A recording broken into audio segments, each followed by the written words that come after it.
when we find something enjoyable, it's an instinct, isn't it, that we want to tell everybody else about it. We want to share it with others. You go to a restaurant and the food is really nice. And then you tell your friends, hey, have you tried that restaurant? You must go there. So God wanted to share his joy with everybody else and through others. And so he vibrated his consciousness. And from that came creation. And he sent the first man into the world. And so as the first man came into the world, he was sitting there meditating. And then he opened his eyes and he looked around.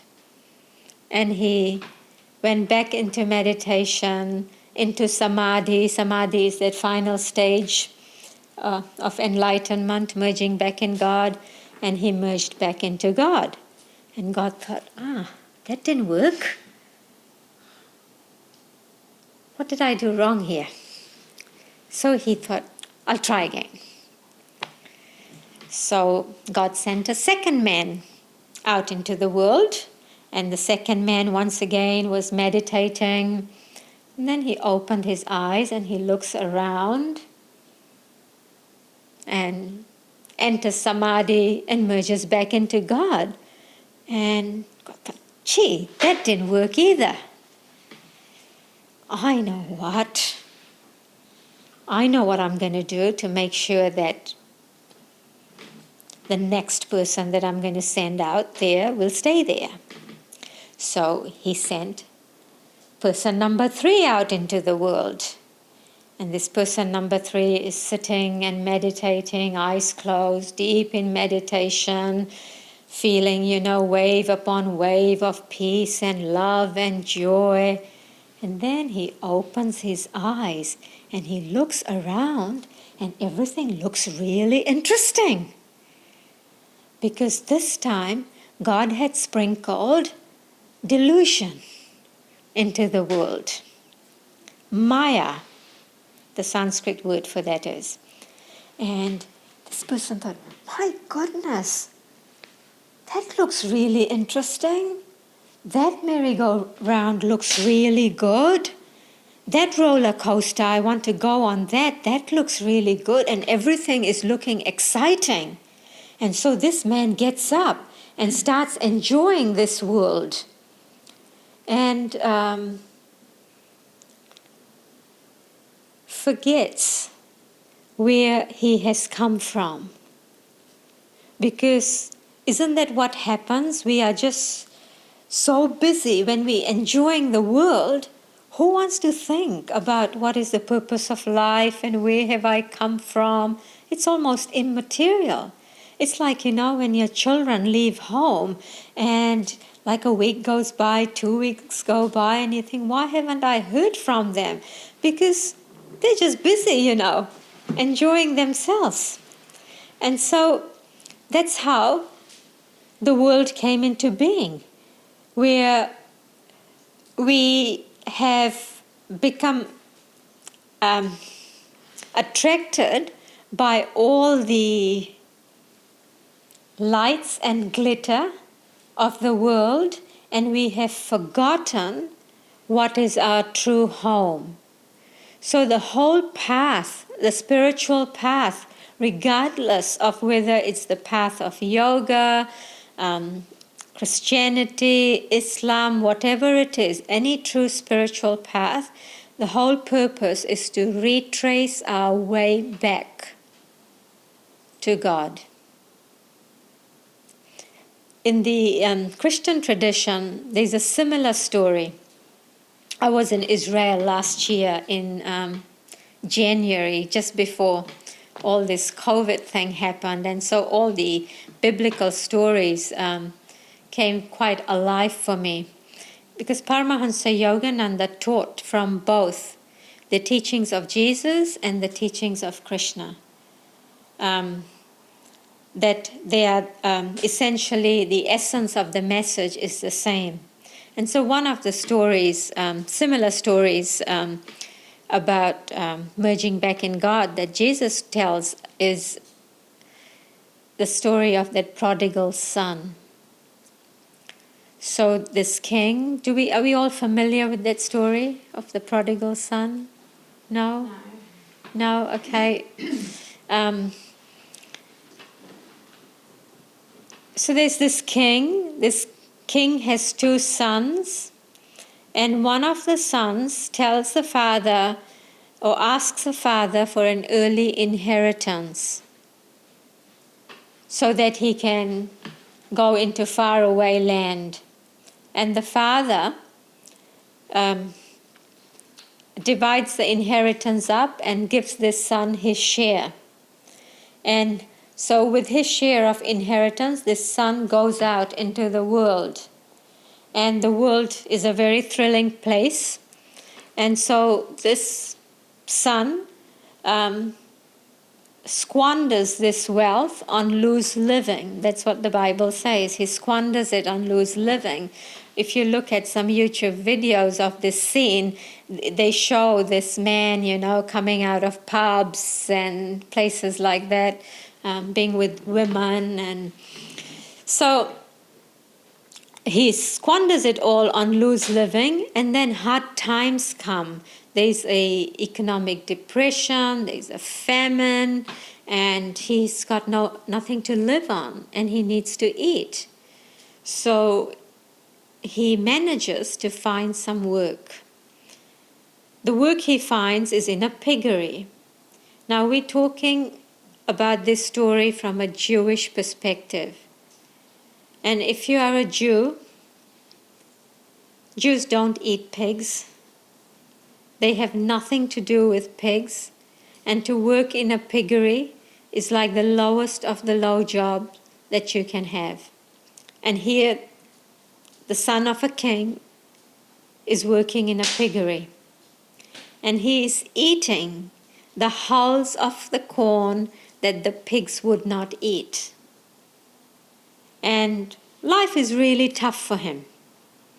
And as he is eating this meager food, he remembers that even the servants in his father's house were getting better food than he was getting. And so in that moment, when that memory is awakened in him, that he's the son of a king, and in his father's house, even the servants are eating better food than what he is eating, he makes up his mind to go back home. And he thought, he wasn't sure whether the father would, accept him or not. There's always that agitation, that angst in the heart. How will I be received? Is my dad going to kick me out? Is he going to receive me?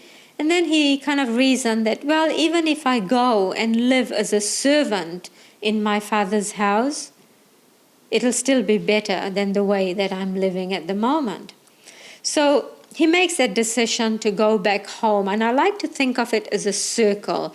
So he starts off at the top, where he then leaves the father's home. So you're coming down the descending arc of the circle. And then you hit the very bottom, where some memory is awakened. What am I doing here? I'm the son of a king. And then you decide that, okay, you're going to go back to your father. So he starts his journey back to his father's home, and the father finds out that his son is coming home, and he tells his servants, hey, give me the robe, give me those sandals, kill that fatted calf. My son who was once lost is now coming home.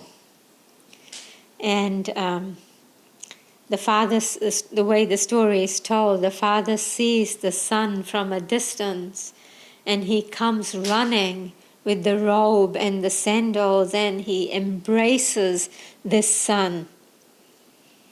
And there's that feast waiting for him. And so that is the journey for all of us. We have come a long way away from our home, from our true home, from our home in God. We've experienced the world, and we've come to a point where some divine memory is awakened within us. That surely, this is not how I'm meant to be living. The Sanskrit word for that divine memory is smriti.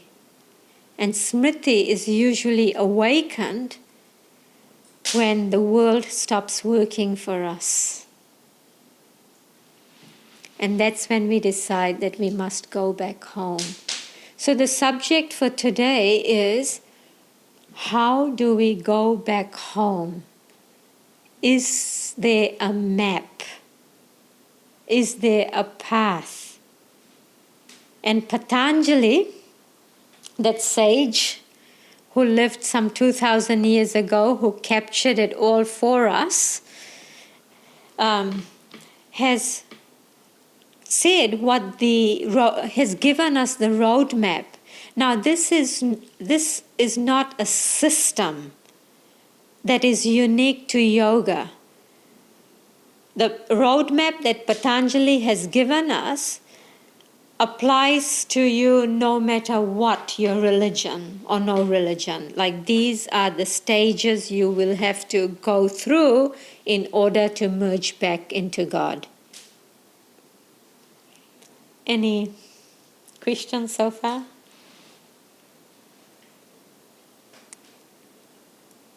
Are you interested in the steps? So Patanjali has given these steps. I mean, you could put it as linear, and I've done that here, but I don't actually like to put it in this way, largely because then it seems like I have to do this, and I have to do that, and I have to do that, because that's not how it works. Neither are these things that we do as such. Yes, we can practice it, but they are more states of consciousness. And I prefer to show them as a circle rather than as linear steps, as in they all work together. So samadhi, which is that where you're merging back into God, while it seems like the last step, you can practice attitudes of samadhi in your daily life. So it's not something that I have to perfect this before I go there. So I prefer to put it in this way for more reason than one. Think of this whole path, the 8-limbed path. Sometimes it's called the 8-step path, but the Sanskrit word is ashtanga. The word anga means limbs, and asht means 8. So 8-limbed path. So 3 concentric circles. In the outer circle, I have put the first 2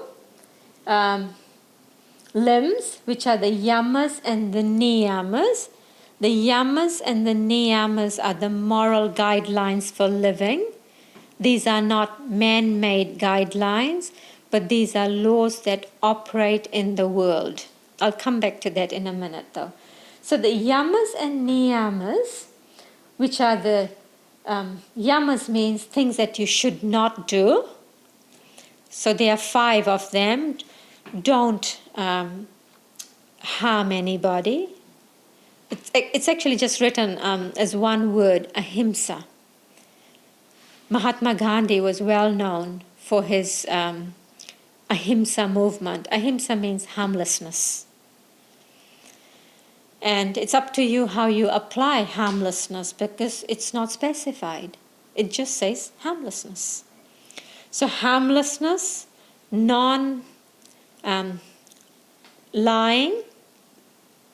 non-stealing, non-sensuality, and non-greed. So these are the 5 yamas. I won't go into too much detail today, because next week the whole subject is actually yamas and niyamas. So I will cover that in more detail then. But just briefly. So these are the things you ought not to do. And niyamas are the things that you ought to do. So they are purity, contentment, self-study,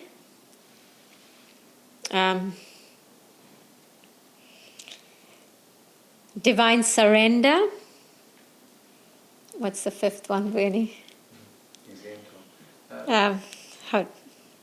That's what happens when you sit in the front seat. Anyway, that's what's coming to me at the moment. Socha, Santosha, Swadhyaya, Ishvara Pranidhana. Even then, the 5th one's not coming to me. Anyway, so there are 5 ones. Does anybody remember on Zoom? Austerity. Tapas, that's right. Tapas means discipline, practice of the discipline. So those are the niyamas, things that we ought to do. So the yamas and the niyamas have to do with our interaction with the world around us. And it works at a very magnetic level, very subtle level.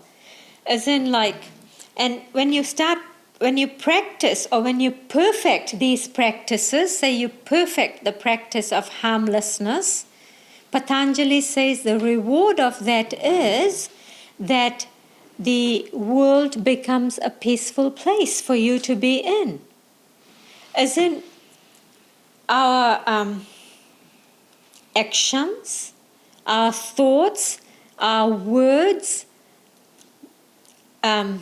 sometimes the word that's used is thought trance, as in you put that out into the world and then the world responds to that which you are putting out. So you put negative thoughts out, you put violent thoughts out, and similar thoughts, similar vibrations then come right back to you. So there's that exchange that's going on all the time between us and the world. And if we want to live in light and love and joy and peace, all the qualities that we associate with the divine, with God, then we must follow these guidelines. As in, these are the laws that operate in the world, in this universe, in this creation. That, hey, if you harm others, you will be harmed. If you tell a lie, it's going to come back and hurt you. If you become too greedy and eat too much ice cream, then you'll have a tummy ache. These are just cause and effect. And so, yamas and niyamas is our interaction with the external world. It's like magnetic exchange that's happening all the time. So those are the first 2 steps. And on the spiritual path, your consciousness is constantly being refined through your practices. And so some of these things, like harmlessness, non-lying, these are just refinements of consciousness. They naturally happen for you. You become more aware. And sometimes, you might say something to somebody and afterwards it'll really kind of, create that feeling that, oh, maybe I shouldn't have said that. Because perhaps what you said was hurtful. and then it comes back to hurt you. So the more refined your consciousness, the more you notice the impact of your behavior, your thoughts, your actions, and how it impacts you. And naturally, because it impacts you, you keep refining it, and you keep refining it because you figure out that actually that doesn't work. If I get angry with somebody, I'm the one who's hurting eventually because it ruffles me. So we'll go into that in more detail next week. And then the next three are in the next circle here. So that's number 3, 4, and 5. Asana, pranayama, pratyahara. Are we familiar with these Sanskrit words at all? No? Okay.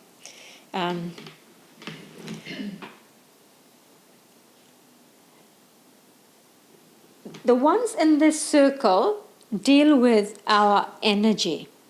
So these deal with our interactions with the external world. These here start dealing with the life force, with the energy that's moving in the body. So asana means posture. Do you want me to write that down?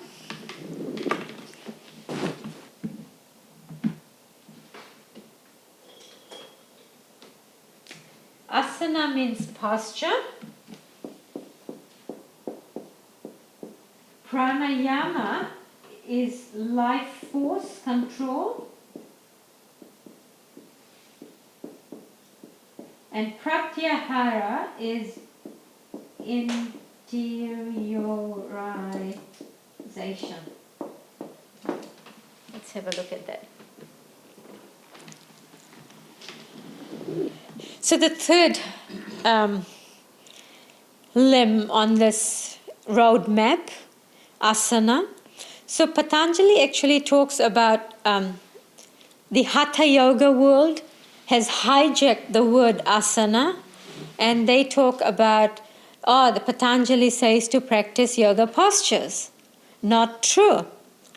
The way Patanjali used asana is that your posture when you're sitting down to meditate needs to be steady and upright. Because we all know that when the body is constantly moving and fidgety, we are restless. We cannot experience any peace when we are in that state. Also, we notice that depending on how we are feeling, it's reflected in our posture. If you are feeling sad and depressed, your posture will probably show it. You might have hunched shoulders, your gaze is down. When you're feeling happy, confident, your posture is more upright. Your shoulders are back, your heart is open, you're looking out. So Patanjali talks about the necessity for a posture that's where the spine is upright, heart is open, and it's comfortable, and a position that you can maintain for 3 hours.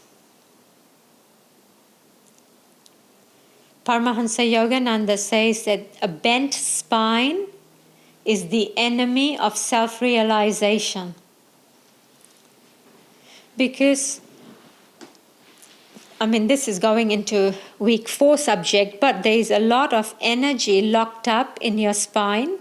I'm talking about the astral spine. There's the physical body. Inside this physical body, we have an energy body where life force flows. And so in that energy body, there are 72,000 channels, and there's a major channel of energy in the very center. And at the very bottom of that channel, there's a lot of energy that's locked. As in, that's all potential energy that's What is the potential energy called? Is it like kinetic? No. No, kinetic's moving energies. So is there a word? I don't know. I thought there was some word. But we have all this potential energy and it's not yet released. So the more we raise our consciousness, the more we release that energy upwards. And when that energy begins to move up, we kind of, well, that's the path back to God. In fact, there's a joke in the yoga circles that the path back to God is actually very short. It's the length of your astral spine. All the energy is locked up at the bottom. All we need to do is bring it up to this point between the eyebrows. So asana means a posture that's steady.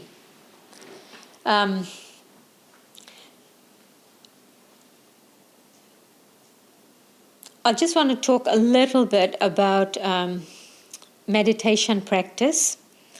So just like, in our homes, we have places that are dedicated to certain things, like kitchen is where we cook, bedroom is where we sleep, office perhaps where you have all your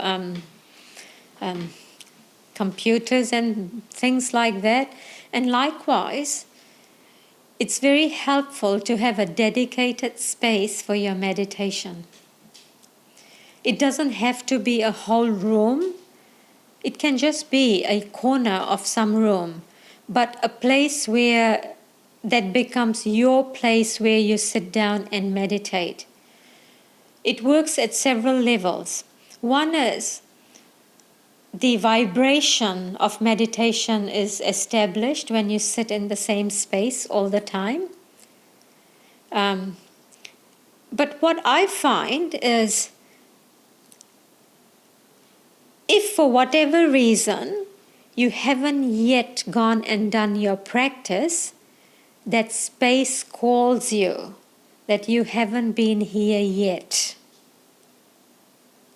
And so it's kind of motivation to meditate. And so when we talk about asana, we talk about a seated position that's comfortable. Paramahansa Yogananda, when he was teaching meditation in America, he just taught people to sit in chairs. Until to this day, if you go to their meditation centers, they just have chairs. So it's not necessary to sit on the floor. But if you prefer to sit on the floor, you can. I personally like to sit cross-legged when I'm meditating, but for the camera and all of that, it's sort of, I have to use a chair. So, any questions about asana? What's the word you were looking for? Latent? Latent, yeah, possibly, yeah. That means hidden. Might be, yeah, although I wasn't thinking. Potential energy, yeah. Asana is not just physical posture either. It's also your internal posture, as in your attitude. What is your attitude?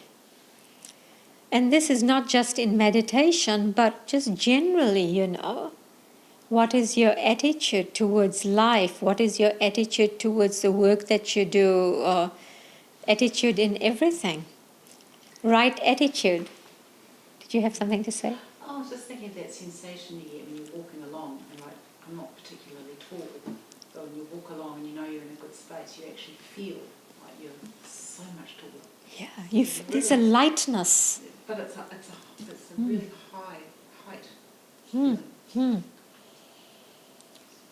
When all the energy is locked at the bottom, there's a sense of heaviness.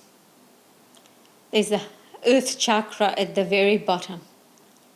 And when all the energy is concentrated there, there's a sense of heaviness. When energy begins to get released, then you feel that lightness within you. So that's the whole topic of the invisible energy system. So asana at a physical level, also at the level of attitude, upright. So you can see that when we start talking about upright posture in a sense of attitudes, it's not very different from these yamas and niyamas. Like if you have an upright internal posture, that means that you practice harmlessness, you don't tell lies, you don't take that which does not belong to you, you're not greedy, all of that then leads to an upright posture. So that's asana. And then we've got pranayama, and all of these have to do with controlling the life force that's moving in this body.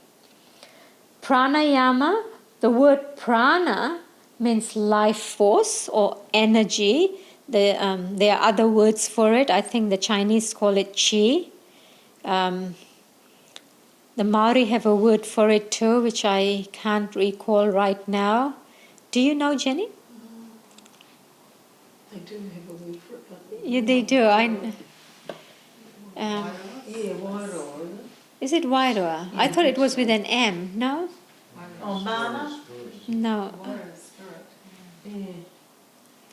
But you know, every tradition has a word for that. So life force is constantly flowing in this body. And pranayama, the word, can you see the word yama is the same as this word that we put here. So yama means controlling, and prana is the life force. So pranayama means control of the life force. Often in the modern world, they use the word pranayama as a synonym for breathing exercises. But that's not a full definition of pranayama. Anything that helps control the life force is pranayama. So there was an impulse to buy something, and you control that impulse by perhaps walking away from that place. You have exercised life force control. So pranayama is not just breathing techniques, but Shelley told me the word, I'll spell it to you, M-A-U-R-I. That's the Maori word. M-A-U-R, Maori. Is it? R-I. Yeah, Maori. Is that how you say it? How do you say it, Shelley? Yeah, you're right, Maori. Maori, okay. So Maori means life force. Yeah, And what's Wairoa? it's spirit. Okay.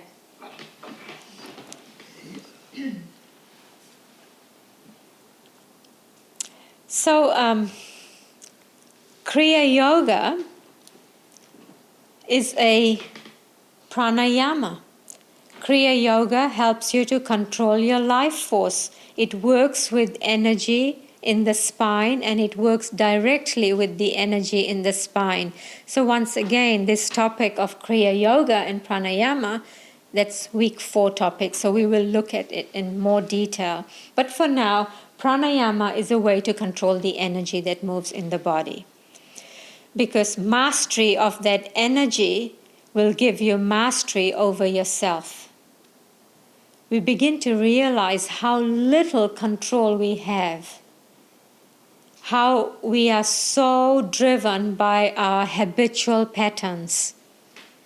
And so what we are doing here is we're becoming aware of the energy that's moving in this body, and we gain control of that energy. Awareness is the first step to gaining control. I mean, if you have no awareness of what the energy is doing, then how can we even control it? And this is where, going back to asana, a steady posture becomes very important, because if you're too fidgety in the physical body, how are you then going to experience energy which is more subtle than the physical body? But when you become still, then you can experience the subtle movements that are going on inside of you. Because what is Kriya Yoga? We're trying to feel the subtle current in our astral spine. And as long as we stay restless, we won't be able to experience the subtle currents that are moving in this body. Because if we can catch the subtle currents that are moving in this body, it can give us so much power.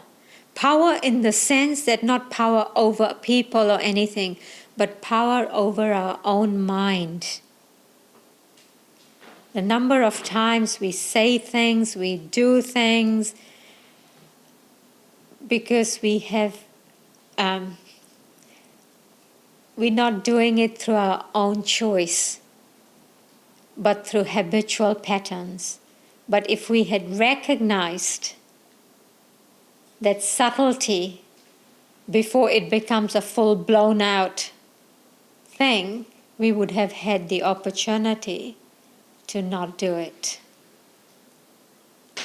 So pranayama, controlling of the life force. And Kriya Yoga is really the ultimate pranayama. And then we've got the next word, pratyahara. I use these Sanskrit words largely because there is no English equivalent. And we're having to coin all these words which don't necessarily give us the whole picture. So, pratyahara means this energy that you have now controlled by becoming steady in your posture, by the practice of pranayama, and you are now interiorizing that energy. Now, what do we mean by interiorizing that energy? Paramahansa Yogananda, when he talks about meditation, he talks about disconnecting the sense telephones. As in, our senses are always keeping our energy moving outwards. You hear the phone ring, you pick up your phone, maybe you hear some big noise out on the road and your mind makes up what that noise could be. As in the senses, you smell some smell and you think, oh, I want to eat that food that's been cooked. So our senses are constantly drawing our energy outwards. We see this in young children. If you've ever taken, you've got young children, Linda. You too, Tasha, eh? So when you take very little children into a store or a shopping mall, they're just everywhere, right? Want to touch this, want to touch that, want to go here, go there. As in, all their senses are being stimulated. And all their energy is then being drawn out. And you see this in children in a very exaggerated way. So, when we attain the state of pratyahara, interiorization, we have withdrawn all our energy from our sense organs, all our sense organs on the periphery of the body. So we have withdrawn the energy from the sense organs and we have placed it in the center. And in fact, in our English language, we have even got that terminology of let's center ourselves. What do we mean? Let's center ourselves. Oh, I feel a little off today, meaning my energy is not centered. And when we talk about feeling centered, it literally means that the energy is actually all flowing in the central spine, the astral spine, which is the part of the energy body. So interiorization, where you're not receiving any information through your senses. You've cut the cords of the sense telephones. Sometimes, when you're very focused on something that you are doing, somebody can be sitting right next to you, calling you, and you don't hear them. Why? It's not that you are deaf. It's not that you can't feel that there is somebody standing right next to you. That's because all your energy is interiorized and placed on whatever it is that you are focusing on. So likewise, when we interiorize all our energy, as in take it away from the senses, that's why when we meditate, we close our eyes. We try and find a place that's quiet.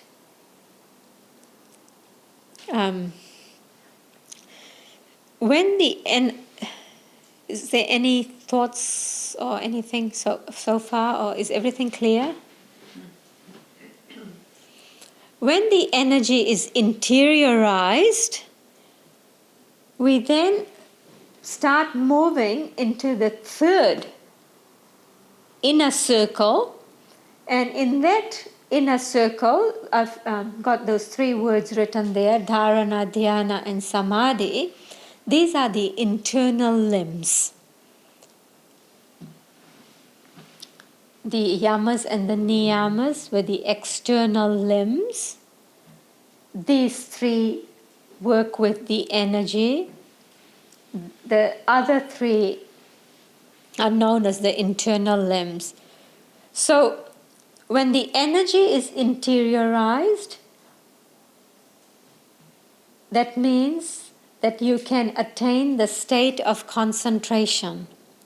As long as your energy is being pulled outwards, no concentration is happening, right? It's when your energy is completely focused away from the senses that you can concentrate. In fact, in yoga, we make a distinction between what is concentration and what is meditation. So if you're just watching the breath, in and out, that's actually not meditation. That's a concentration technique. When we did the Hong So, where we did Hong on the inhale, So on the exhale, Hong So is a concentration technique. You're not actually yet meditating. If you're doing body scans, that's a concentration technique. In fact, that's a concentration technique. You're not actually meditating. When you're watching your thoughts, that's not a meditation. That's just something that you're focusing on. The definition of meditation is concentration or absorption on God or one of His qualities. So, in our meditation today, after we finished the Hong So, some people were doing Kriya, then I said, okay, let's focus on the light. That's when meditation can happen. So you're concentrating on the light, and then, so while you're concentrating on the light, there's still the observer and that which is being observed. There's still that separation happening. But to be fully absorbed means there's no distinction between the light and you. You are the light and the light is you. So when you have that state, that's actually when you're meditating. But at the same time, Paramahansa Yogananda says meditation is concentration on God or one of His qualities. So if you're focusing on light, that's meditation. If you're focusing on one of His qualities like joy, peace, love, calmness, beauty, compassion, kindness, there are lots and lots of synonyms for the qualities of the divine. So when you're concentrating on that, that's when true meditation can happen. And you can see that when you're concentrating on something like that, it's actually very subtle. Like when you're focusing on the breath, breath is still happening at a physical dimension. You can still feel it, physically, the sensations. But something like peace, there's nothing tangible that you can hold on to. And so it's a little bit more difficult to concentrate on something like peace because it's a feeling. But that is the whole spiritual path. You start with working with this coarse body, and then you just keep going further and further in. You start with the body, and then you start watching the breath. Breath is more subtle than the physical body. And then the feeling is even more subtle than the breath.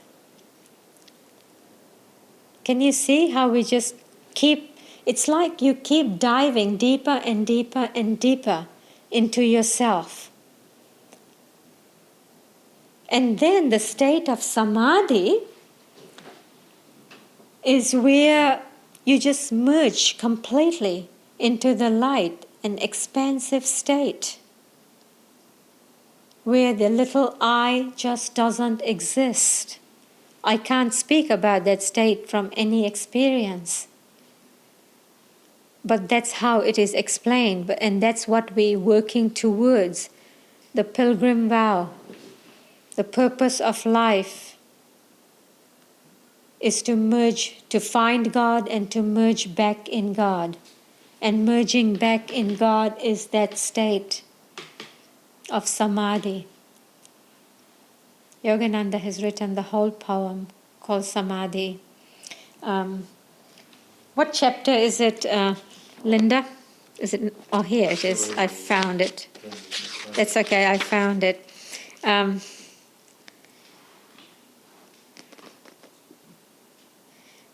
So this poem, as you can see, is this long. It goes all the way here and all this whole page.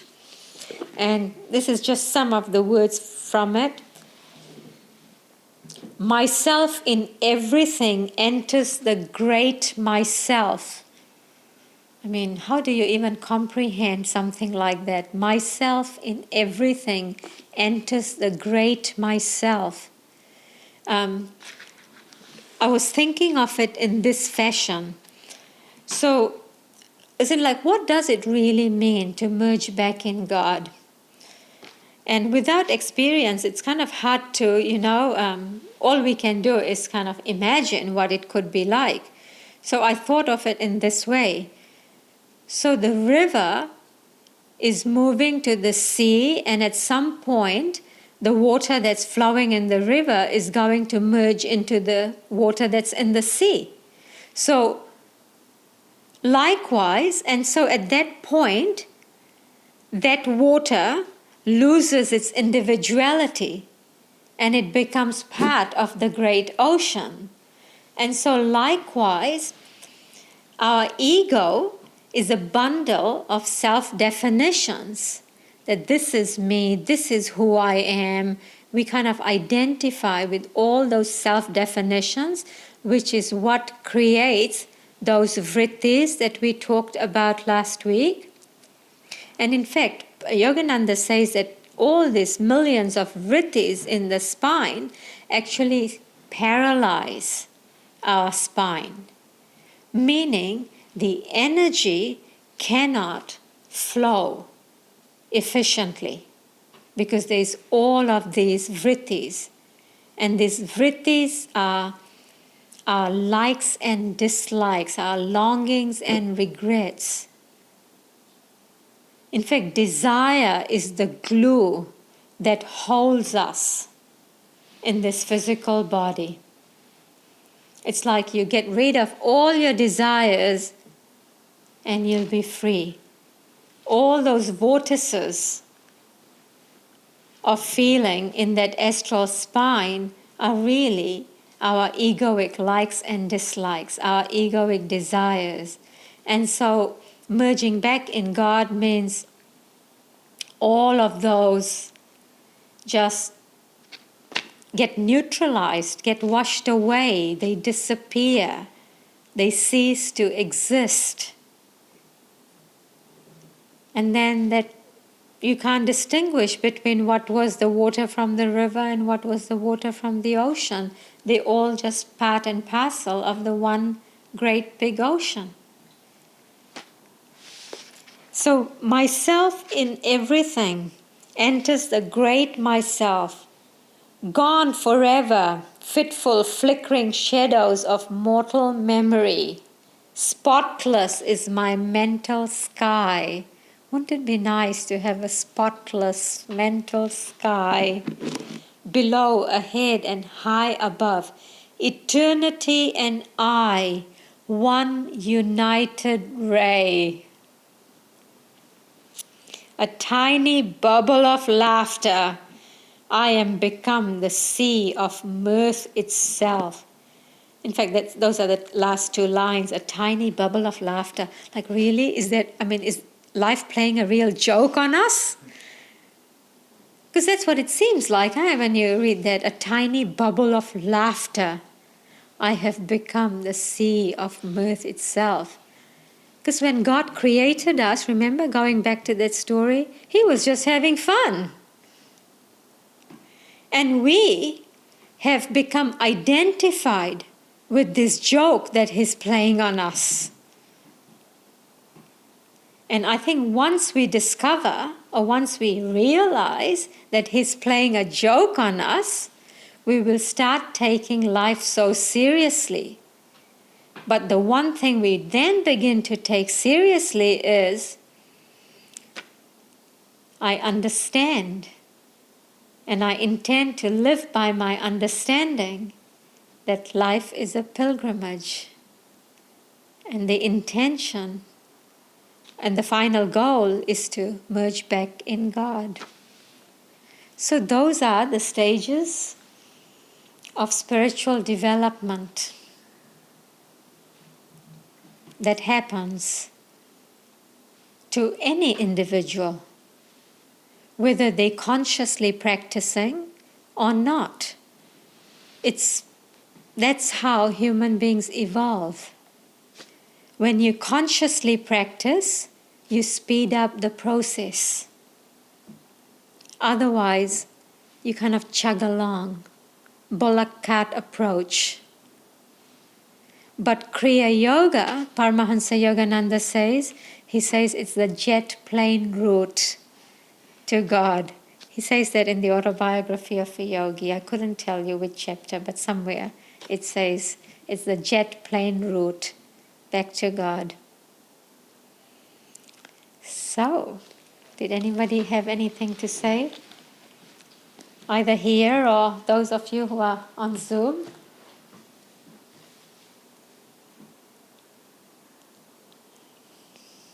It's fascinating, isn't it? That this is actually a whole science of how to merge back into that infinite consciousness, how to go back to our Father's home like that prodigal son.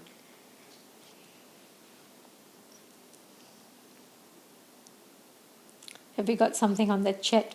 No. No? Okay. They could unmute themselves if they wanted to, but they're all pretty quiet.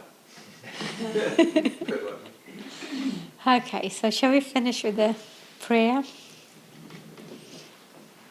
Swami Kriyananda was asked what is his favorite prayer. I shared this last Wednesday. And he said his favorite prayer is the one that we're going to do right now. I usually end with that prayer.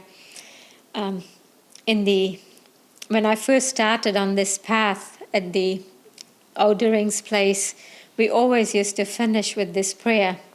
May thy love shine forever on the sanctuary of our devotion, and may we be able to awaken thy love in all hearts. And little did I know that that prayer would one day come true for me. As in, we are praying that may thy love shine forever on the sanctuary of my devotion, as in, I want to experience God's light and love. And then the next part of it says, may I be able to awaken thy love in all hearts. And I don't know that when I was saying that prayer all the time, whether I really understood it. It was just a few years ago that it really tweaked. I thought, that's what I'm doing, and that's what this prayer says. So, prayers are very, very powerful. You keep saying something, that's your interaction with the world, and then the world gives you that which you are putting out. So just be very careful what you pray for. Heavenly Father, Divine Mother, Friend, beloved God, our line of masters, and saints of all religions, we humbly bow to you all. May thy love shine forever on the sanctuary of our devotion, and may we be able to awaken thy love in all hearts. Om. Peace. Amen.